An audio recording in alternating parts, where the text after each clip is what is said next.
George Lucas. I want you to get out of this office right now. Then I got your voucher.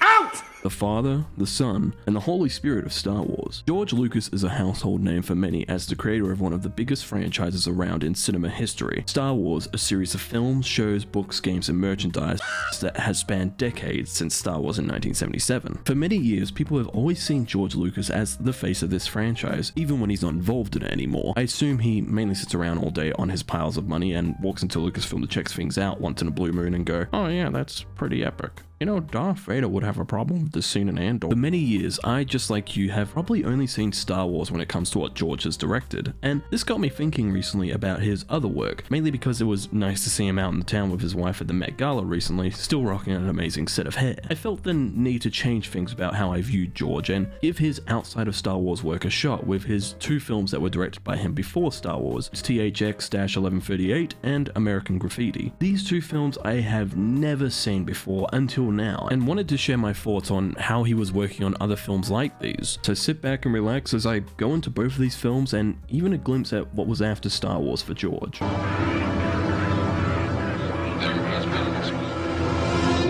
THX-1138 released in 1971 and was the first full-length feature film from George Lucas, who was also not only the director, but also the editor and screenwriter of the film with Walter Murch. The movie is the full-length release of a short film George had made prior called Electronic Labyrinth THX-1138 4EB. I have watched the short film as well, and it's a good piece of history as this was one of George's first pieces of work out there, and it's a good short watch that you can find on YouTube that you should check out just like this film. THX-1138 follows our titular character played by Robert Duvall, set in a highly dystopian future where there are strict laws in place that prohibit usual ways of life for the people in this world that all have shaved heads and wear white uniforms as they work their jobs, whether that's monitoring the other people of this world that we're living in or manufacturing things such as androids that are made to be the police of this world that are so cool looking. I think the androids look sick in this movie. THX lives in an apartment with a roommate named LUH, or Lou, who starts to mess with his drugs that all people are to take to subsidize their human emotions. This leads THX into rebelling against the world he lives in and follows his journey of escape from these oppressive rules and life he is forced to live. I think there's a lot I loved about this film, but I will say this film will not be for everyone, like it was in 1971. When the film first released, people did not like it, and with that it also did not perform great at the box office at the time of release. However, the film has been given that second chance like a lot of films do deserve, and I'm glad to have finally gotten around to the film myself. Though, even though I did really enjoy it, I definitely feel a need to rewatch it to make sure how much I really did enjoy it. There are some things that I need to sit with as this film really does a few things different to other films out there. For starters, its editing and pace is a bit all over the place, and people will come away from it going, my god, what was that editing? Which I did until I began researching the film. George, as the editor, took it upon himself to make it look choppy and weirdly placed as he wanted people to feel how THX does in the film. THX's life is given a full 180 as it starts with him dealing with his drugs not working and losing control as he becomes free. Only after finally being free, the film starts to loosen up and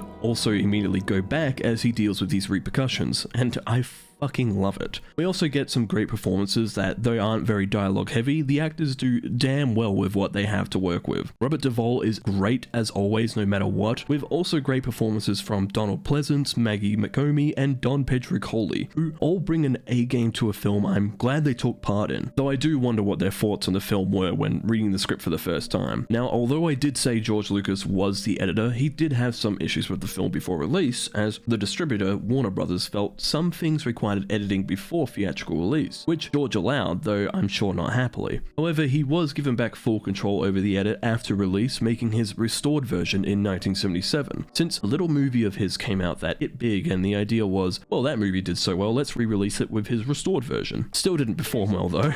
The version I watched though wasn't the restored version of this film, it would be the mainstream version of THX with the 2004 version, the director's cut. And this cut has to be my main negative and really only negative of the film. Now, y'all might recall that George did a thing with the Star Wars original trilogy, and that was improving the films with his extra additions, like changing the Han and Greedo shooting scene, additions like creatures and stormtroopers in the background, and also this.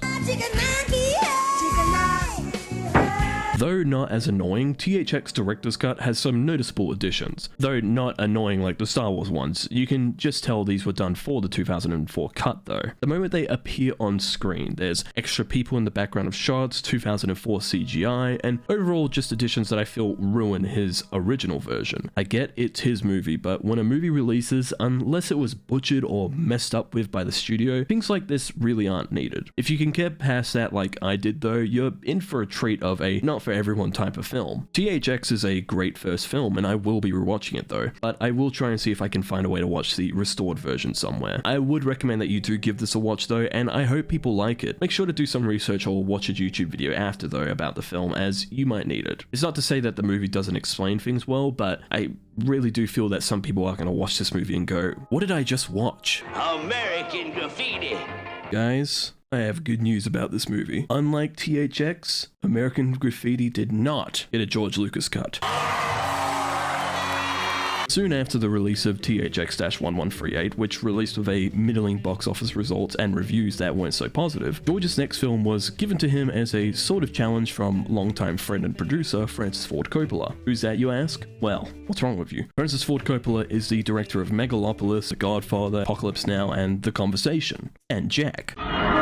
Francis wanted to see George go somewhere different after THX and gave him the challenge of doing something more audience-friendly and better for a wider release, which George agreed to and released American Graffiti, a movie set in 1962 following the last night of a group of high schoolers before they head off for college and other adventures with a wide cast of actors that I didn't expect to see, or at least expect to see so young, such as Richard Dreyfuss, Ron Howard, and Harrison Ford. Some of the few actors to appear in this ensemble movie that was not only directed by George, but also written by him and Gloria Katz and Willard Hughes. And also, unlike George's last film, this was the first film of his to be released under his Lucasfilm company. Of course, it's important to talk about my opinions on the film now, since this is the main reason we're here. I love this film. Except maybe one thing. American Graffiti works great as a movie with what I would call a pretty bare plot, which I love. It's nothing too crazy for these characters, there are moments of crazy in it, but this isn't a movie like Once Upon a Time in Hollywood, weird comparison, bear with me. That movie was a sort of life-following movie as well, over the span of more than one night though, and a bit more insane.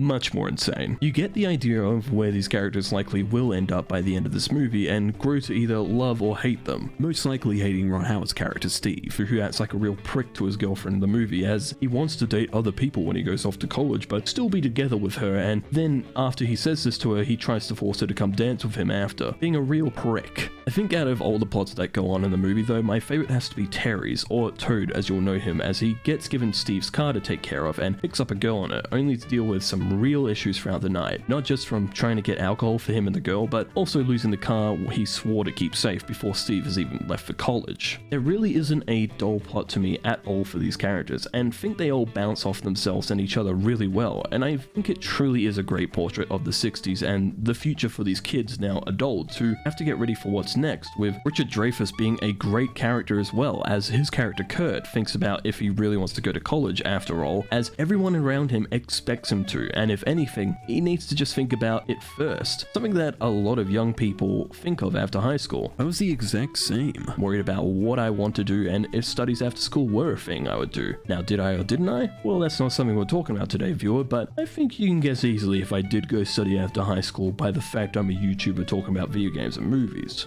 I'm so lonely. There is, though, the one thing I don't like about the movie, and people might disagree or agree with me, but when a movie ends, it should just end it there. But with this movie, it does a thing I don't like in movies where they have an epilogue of what happened to the characters, but in text format. Now, I don't mind if there's an epilogue in a movie, like a movie does sometimes, but this one was a problem for me, with the way how it does it. It sucks and really dampens the ending. American Graffiti is still a really good film though, and everyone should watch it, but boy, when it popped up, my jaw dropped. I won't spoil it, but what the fuck, George? Or whoever decided this. Maybe it was a studio insert, but honestly, I just really disliked it a lot. If you do watch it, I think you'll understand where I'm coming from. Overall though, there's plenty to talk about for this movie, but I think most people, just like with THX, should just go and watch it and hopefully enjoy it as much as I did. You'll definitely find something or someone to love in this movie, and out of the two, I do think this one is my favorite. I mean, what can I say? I'm a sucker for a good coming-of-age film. And that wraps up both of these films, as soon after American Graffiti, we got Star Wars, the movie that really put George on the map, and pretty much with those movies, he was done directing. But he wasn't done working in films outside of Star Wars. George would of course move on from Star Wars, not just because he was paid truckloads by Disney to move on, but aside from those movies, he was involved in plenty during and after them, mostly taking on roles like executive producing for movies like Howard the Duck, but being involved in other films in ways as story writers and even uncredited directing duties. These films would include the Indiana Jones films, Willow, Radioland Murders, and a movie called Red Tails, where he was the director of reshoots, and no, I haven't watched that movie. It doesn't really count when he did it after Star Wars and only for the reshoots. Let's be reasonable here, guys. But with all that, that is it for George. Rarely being involved in anything nowadays, as I'm sure he keeps busy doing something. I honestly don't know, maybe he's a secret gamer or something, or maybe he continues writing scripts for films he won't release. Who knows fully except him. But I do have something to say about the man after going through his films before Star Wars. And what that is